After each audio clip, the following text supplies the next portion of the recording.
sobre o livro Maturidade no Espírito. Esse é o primeiro, que vai falar sobre o amor de Deus para conosco e a revelação do nome dele sendo nosso Pai, nosso Paizinho. Separei aqui 5 tópicos para estar explicando para vocês, e o primeiro deles vai falar da diferença entre o perdão e a justificação. Que no perdão, você tinha uma dívida, um pecado, ou estava devendo a justiça, você vai lá e paga. Você vai lá e quita, e você não deve mais, você tá tudo certo. Amém, show de bola. Mas a justificação, que é o que Deus fez por nós, vai muito além disso. Ele nos deu uma nova vida.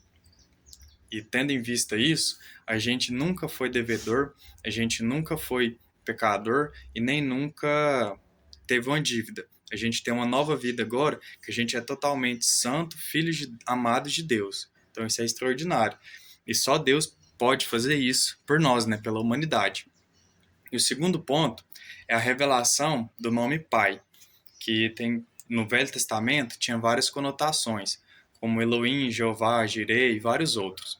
Mas quando Jesus veio, ele veio para revelar para a humanidade o nome Pai, que engloba todos os outros e que vai muito além, né, disso tudo, e revela esse amor de Deus sendo o nosso Pai e nos amando.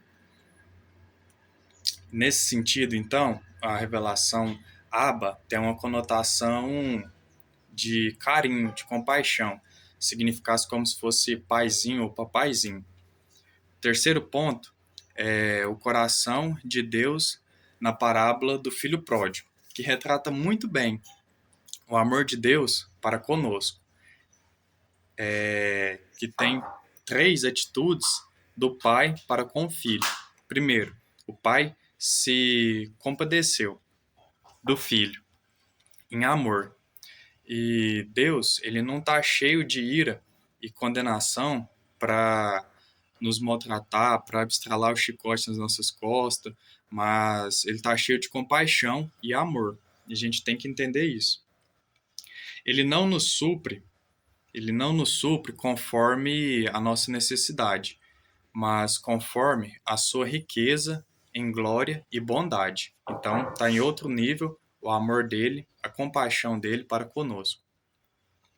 O pai correu, que representa que naquela época um homem idoso correr era considerado indigno, era algo que não acontecia. Então Deus, ele abre mão da sua glória e corre para nos abraçar, sempre que a gente precisa dele, sempre que a gente ora, sempre que a gente busca. E o pai o beijou e abraçou. Isso fala da intimidade, né? Desse mesmo filho, cheirando mal, maltrapilho, muitos dias de viagem, né? Que ele estava trabalhando no chiqueiro. O pai chegou, abraçou ele com toda a intimidade e amor e o envolveu.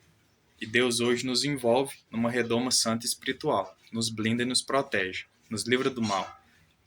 E esse beijo, né, simboliza isso, a aceitação total e o afeto que cura, que nos cura, que nós precisamos. O afeto de Deus por nós, que nos completa.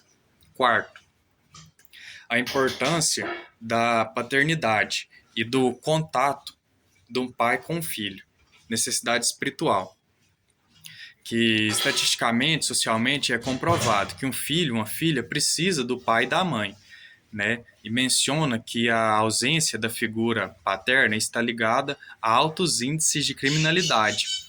Então, aqui no Brasil a gente vê, né, que o pai abandona a casa, a família, na várias regiões, e então esse filho, né, desamparado, sem ter o norte do que é certo, do que é errado, parte para o mundo da criminalidade, parte para a vida fácil. Então, a gente tendo a imagem de Deus como nosso pai, que nos ama, que está sempre conosco, que nos ensina, fala o que a gente precisa ouvir, a gente procura fazer o que é certo. E quinto e último agora, já partindo para o final, concluindo, a permanecer na posição de filho, que a gente nunca deve se esquecer, que a gente é filho amado de Deus. O cristão é a base do cristianismo, da fé e da graça. Que o cristão, ele não deve viver tentando merecer, agradar e seguir as leis de Moisés certinho, não. Ele deve viver baseado no amor de Deus por nós, e não nós por ele, porque o nosso amor é falho, nós somos limitados. Mas agora o que vem de Deus é bom, santo, perfeito e maravilhoso. Então a gente tem que se apegar nisso. E sim, desfrutar da herança que Ele nos deu e que nos pertence. Viver em plenitude da posse da herança de Deus por nós.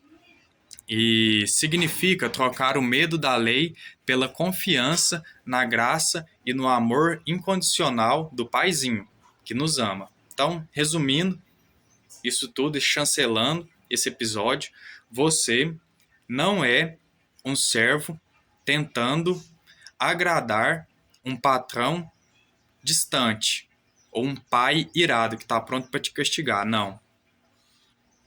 Você é um filho amado por um pai que corre ao seu encontro, ao meu encontro, e nos abraça. Ignora os nossos erros, os nossos pecados, as nossas falhas e nos justifica completamente através de Cristo. Esse foi o vídeo de hoje, então. Continue acompanhando, continuem firmes, que vai vir cada vez mais novidades aí. Eu vou estar gravando, fazendo conteúdo bacana aí para vocês. Muito obrigado.